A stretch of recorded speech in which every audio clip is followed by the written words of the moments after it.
Assalamualaikum warahmatullahi wabarakatuh. Perkenalkan, kami dari kelompok 10. Pada kesempatan kali ini, kami akan menjelaskan mengenai persilangan pada tanaman kacang hijau. Persilangan merupakan proses penyerbukan silang antar tetua yang berbeda genotipnya, yang pada kesempatan kali ini yakni pada tanaman kacang hijau. Selanjutnya, alat yang dibutuhkan diantaranya adalah pinset yang memiliki ujung runcing untuk memudahkan proses kastrasi dan emaskulasi, kemudian gunting untuk melakukan kastrasi, label untuk memberi tanda pada bunga yang telah dilakukan persilangan, kemudian spidol untuk menulis label, plastik klip untuk menyungkup bunga sebelum dilakukan persilangan.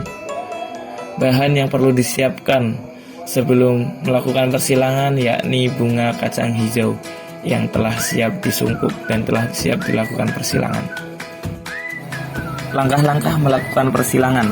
Yang pertama adalah pilih salah satu bunga tanaman kacang hijau yang akan mekar pada keesokan harinya, yang mana hal ini dapat ditandai dengan sedikit berubahnya warna pada bunga tanaman kacang hijau, mungkin agak kekuningan, atau sedikit bertambah besar ukuran bunga kacang hijau.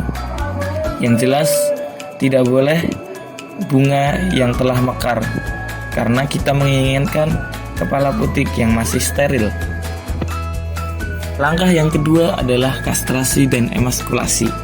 Kastrasi merupakan proses menghilangkan bagian tanaman atau bagian bunga yang mengganggu proses persilangan, seperti contohnya mahkota atau kelopak bunga ataupun bagian-bagian lainnya.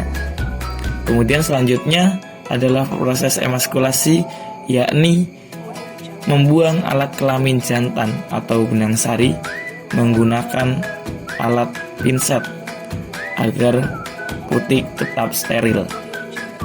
Langkah yang ketiga adalah menutup atau menyungkup bunga yang telah dikastrasi dan diemaskulasi tadi menggunakan plastik klip agar tetap steril. Selanjutnya, langkah yang harus dilakukan pada saat persilangan esok harinya adalah memilih salah satu bunga dari varietas yang berbeda untuk diambil serbuk sarinya.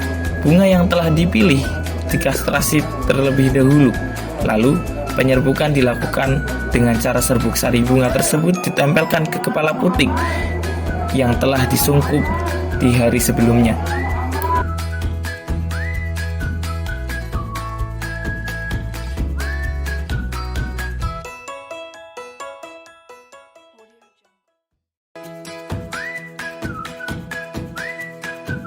Langkah terakhir pada proses penyilangan yaitu pelabelan.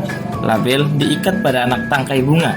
Label berisi identitas varietas bunga yang disilangkan serta tanggal dilakukannya persilangan.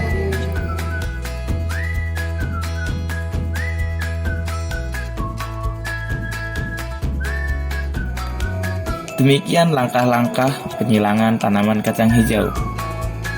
Dapat diketahui, pemanenan kacang hijau dapat dilakukan dalam kurun waktu 40 hingga 60 hari setelah tanam dan dilakukan lebih dari satu kali. Kacang hijau yang siap panen mempunyai ciri warna polong yang sudah cukup menghitam.